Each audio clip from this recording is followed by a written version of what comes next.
paix en Christ. Vous voyez, il faut qu'on brise ces montagnes là qui se sont érigées. C'est pourquoi les gens sont bloqués. Qu'est-ce qui se passe? Il faut visiter l'homme de Dieu, aller donner son sujet de prière avec une offrande d'action de grâce. Que ce soit avant ou après, il faut une offrande. Avant les exaucements, ils ont déjà mangé. Vous voyez? C'est du vol. Et ça excelle les églises. J'ai prié pour toi. Tu as eu le mari. Tu n'es pas revenu vers moi. Non, non, je reviens vers Dieu. Il faut que le message là soit clair.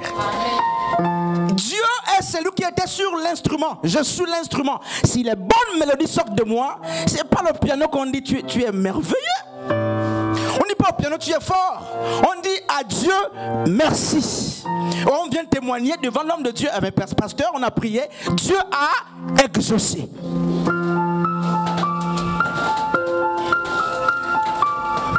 Et on nous dit justement, homme de Dieu, je ne suis pas en train de tuer les problèmes, mais il faut qu'on comprenne. Ok, je vais recevoir les questions, peut-être à la fin si Dieu fait grâce. Vous voyez? Mais sinon nous sommes en train de pécher. Comme des fois on a prié pour nous ici, vous l'avez donné quoi?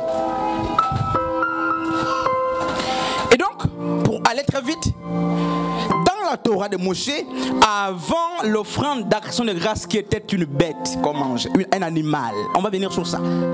Il y avait une offrande de quoi? De paix. Shlem. N'est-ce pas? C'est de là que sort le mot shalom, l'offrande de paix. Shalom là, paix là. Christ est notre paix. Isaïe 53 le dit clairement. Le châtiment qui nous donne la paix est tombé sur lui. Donc, l'offrande d'action de grâce, selon les Écritures, n'est pas pour les païens. C'est pour des personnes qui sont en paix avec Dieu d'abord. Selon Lévitique 7, pour que l'offrande d'action de grâce vienne, il faut connaître d'abord l'offrande de paix. Et on va descendre pour voir, n'est-ce pas, si c'est ce qui se passe dans les églises. Dans nos églises, il y a le vol, il y a les... Je nous dis, hein, frère, de plus en plus, vous devez être malin. Enfin, mettez le mot là. Hein. La malice doit habiter les chrétiens. Parce qu'au nom des Écritures, les gens sont maltraités. Les gens souffrent. Les gens souffrent. Je vous dis. Les gens souffrent. Il faut l'argent avant la prière. Il faut l'argent après la prière. Et toi tu pars. Tu es enseigné. Tu es enseigné. Tu as la connaissance. Eh pasteur, et tu pars payer la guérison. Tu pars payer une prière. Tous ceux qui vont payer les prières, tous ceux qui d'eux-mêmes sont convaincus qu'il faut avoir un présent pour aller vers un homme de Dieu et réunir le message de Jésus. Vous avez reçu gratuitement, nous dit Matthieu, donnez gratuitement. C'est le message biblique.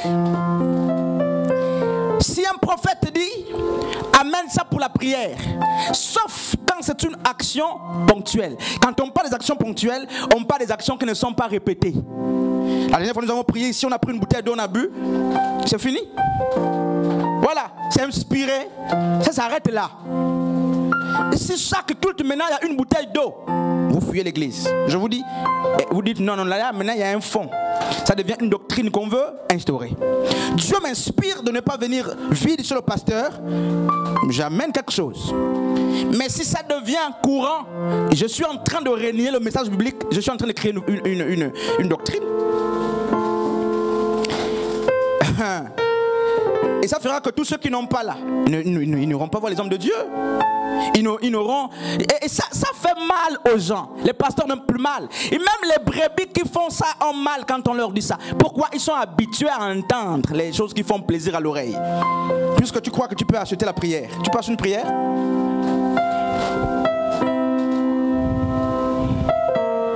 Moïse et son peuple sont, n'est-ce pas, devant la mer Rouge. Ils ont deux obstacles. D'abord, le peuple égyptien qui les poursuit, l'armée égyptienne, et ils ont aussi la mer en face.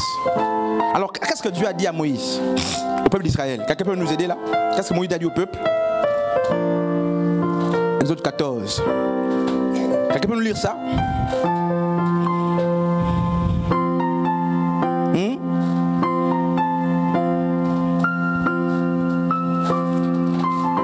Le peuple a deux adversaires, le peuple égyptien et la mer. Exode 14, 14.